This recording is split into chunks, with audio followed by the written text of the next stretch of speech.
Assalamualaikum warahmatullahi wabarakatuh. Bismillahirrahmanirrahim.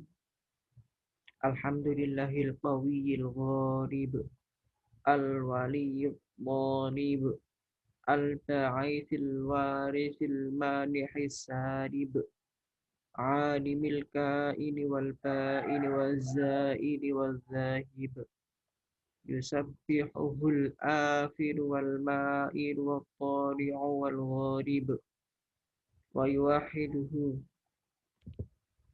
ويوحده الناطق والصامت والجامد والذائب يضرب بعدله الساكن ويسكن بفضله الضارب اللهم صل وسلم على سيدنا محمد وعلى آل سيدنا محمد.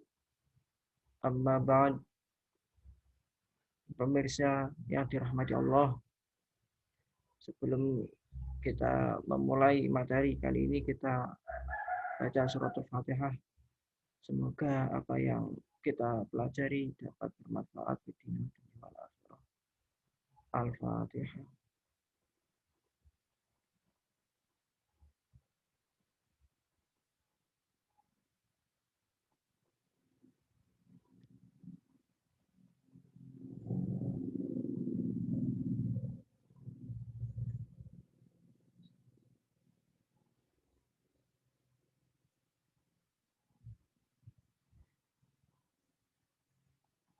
Materi kali ini yang akan kita bahas yakni tentang muhkam dan mutasyabih.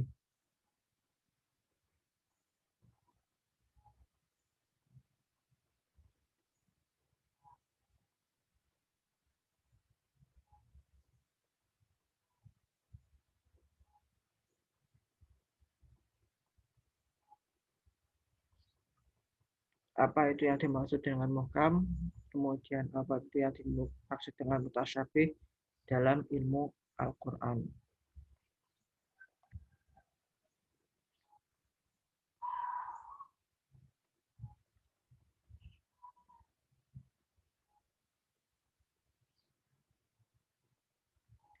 Menurut bahasa, muhkam berasal dari hakama.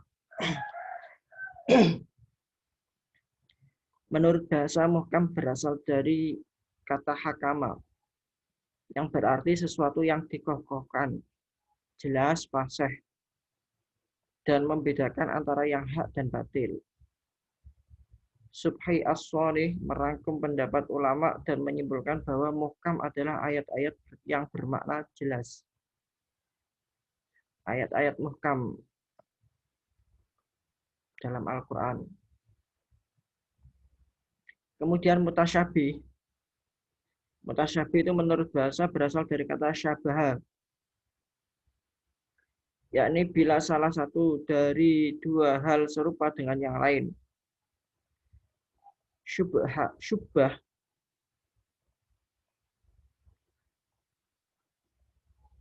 ialah keadaan di mana salah satu dari dua hal itu tidak dapat dibedakan dari yang lain karena adanya kemiripan di antara keduanya secara konkret.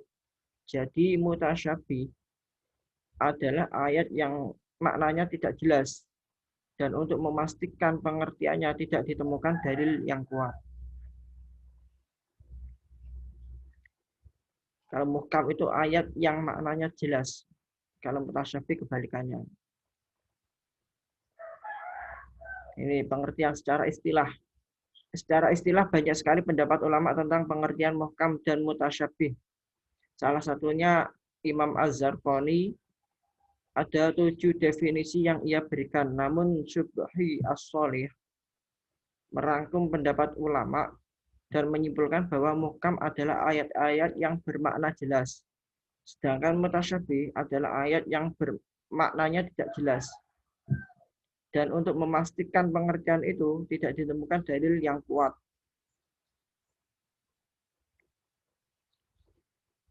Pendapat lazim dan andal atau sahih sejak awal Islam sampai pada saat ini, ayat muhkam adalah ayat yang maksudnya jelas, tidak ada ruang bagi kekeliruan. Oleh karena itu, ayat-ayat seperti ini wajib diimani dan diamalkan. Kemudian ayat mutasyabih adalah ayat yang makna lahirnya bukanlah yang dimaksudkannya. Sedangkan makna hakikinya yang merupakan takwilnya tidak ada yang mengetahuinya kecuali Allah. Oleh karena itu, ayat-ayat seperti ini wajib diimani tetapi tidak wajib diamalkan.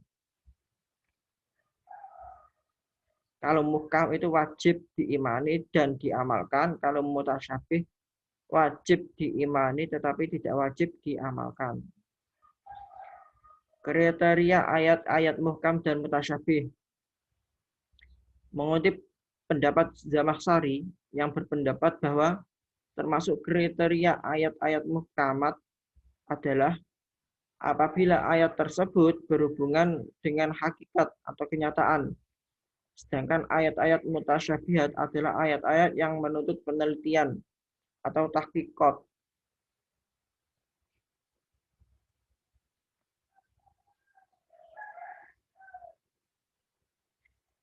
Ali ibnu Abi Thalhah memberikan kriteria ayat-ayat muhkamat sebagai berikut, yakni ayat-ayat yang membatalkan ayat-ayat lain, ayat-ayat yang menghalalkan, ayat-ayat yang mengharamkan, ayat-ayat yang mengandung kewajiban, ayat-ayat yang harus diimani dan diamalkan.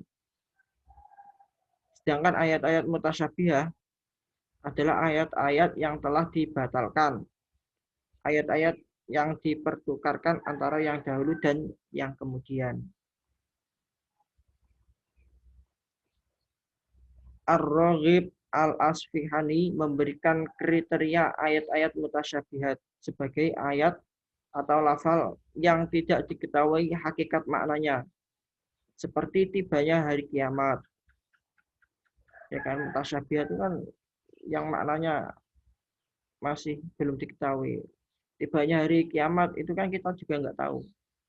Ayat-ayat Al-Quran yang hanya bisa diketahui maknanya dengan sarana bantu, baik dengan ayat-ayat muhkamat, hadis sahih maupun ilmu pengetahuan. Seperti ayat-ayat yang lafalnya terlihat aneh dan hukum-hukumnya tertutup. Ayat-ayat yang maknanya hanya bisa diketahui oleh orang-orang yang dalam ilmunya. Kalau muhkamat itu, kalau ayat muhkam itu jelas, kalau mutasyabih itu belum jelas. Perlu penelitian. Sebab-sebab terjadinya tasyabbuh dalam Al-Quran. Ahmad Asy'ari dan Ahmad Rafi'i meringkas ada 3 sebab terjadinya tasyabbuh dalam Al-Quran. Tasyabbuh itu yang mutasyabih tadi. Ayat-ayat mutasyabihat. Yang pertama disebabkan oleh ketersembunyian pada lafaz. Kemudian disebabkan oleh ketersembunyian pada makna, disebabkan oleh ketersembunyian pada makna dan lafaz. Jadi maknanya enggak kelihatan, disembunyikan, lafaznya juga banyak yang tersembunyi, makna dan lafaz juga tersembunyi. Itu sebab-sebab terjadi tasyabbuh. Pembagian ayat-ayat mutasyabih dalam Al-Quran. Az-Zarqani membagi ayat-ayat mutasyabihat menjadi 3 macam. Yang pertama, ayat-ayat yang seluruh manusia tidak dapat sampai kepada maksudnya, seperti pengetahuan tentang zat Allah dan hakikat sifat-sifatnya, pengetahuan tentang waktu kiamat dan hal-hal gaib lainnya. Ayat-ayat yang setiap orang bisa mengetahui maksudnya melalui penelitian dan pengkajian, seperti ayat-ayat mutasyabihat yang kesamarannya timbul akibat ringkas, panjang, urutan, dan seumpamanya. Kemudian ayat mutasyabihat yang maksudnya dapat diketahui oleh para ulama tertentu dan bukan semua ulama.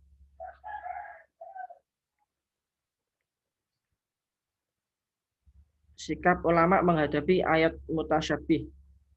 Syubih As-Sholeh membedakan para pendapat ulama ke dalam 2 madhab. Yang pertama itu madhab salaf, yang kedua madhab kholaf.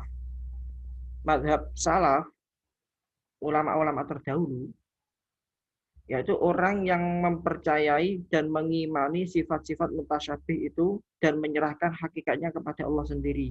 Sedangkan khalaf, ulama modern, yaitu ulama yang mentakwilkan lafadz yang maknanya yang makna lahirnya mustahil kepada makna yang lain dengan zat Allah. Karena itu mereka disebut pula mu'awwilah atau mazhab takwil. Alasan mereka berani menafsirkan ayat-ayat mutasyabihat menurut mereka suatu hal yang harus dilakukan adalah memalingkan lafadz dari keadaan kehampaan yang mengakibatkan kebingungan manusia karena membiarkan lafadz terlantar tak bermakna. Itu alasan mereka berani menakwilkan atau mentafsirkan. Kemudian hikmah dari nilai-nilai dalam ayat muhkam dan mutasyabih. Ada pepatah yang mengatakan ambillah hikmah dari manapun keluar. Begitupun dalam masalah muhkam dan mutasyabih. Muhammad Khirzir menyimpulkan ada 3 hikmah. Yang pertama, andai kata seluruh Al-Quran terdiri dari ayat-ayat muhkamat, niscaya akan sirnalah ujian keimanan dan amal lantaran pengertian ayat yang jelas.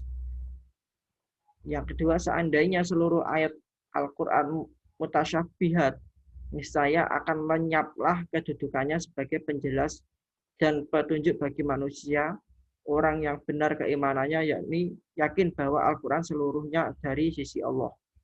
Kemudian yang ketiga, Al-Quran yang berisi ayat-ayat muhkam dan ayat-ayat mutasyabih menjadi motivasi bagi umat Islam untuk terus-menerus menggali berbagai kandungannya, sehingga mereka akan terhindar dari taklid.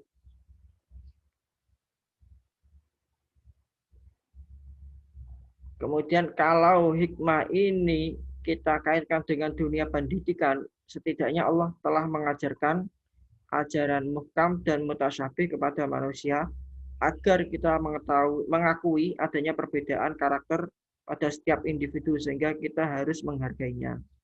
Kesimpulan, muhkam adalah ayat yang sudah jelas maksudnya ketika kita membacanya sehingga tidak menimbulkan keraguan dan memerlukan pentakwilan. Sedangkan mutasyabih adalah ayat-ayat yang perlu ditakwilkan.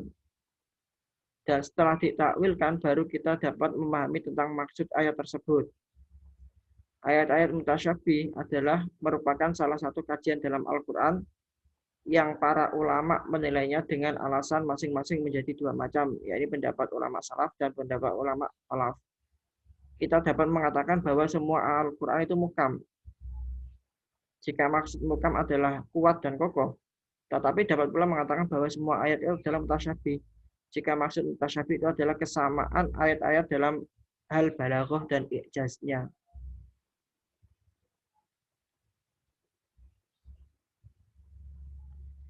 Sekian materi perkuliahan studi Al-Quran tentang muhkam dan mutasyabih. Sebelum kita akhiri, ya semoga materi tadi dapat bermanfaat, dapat menjadi pedoman pengantar bagi mempelajari ilmu studi Al-Quran tentang muhkam dan mutasyabih. Kita akhiri dengan hamdalah, alhamdulillahirabbil alamin. Apabila ada kurang dari saya mohon maaf yang sebesar-besarnya. Akhirul kalam. Wassalamualaikum warahmatullahi wabarakatuh.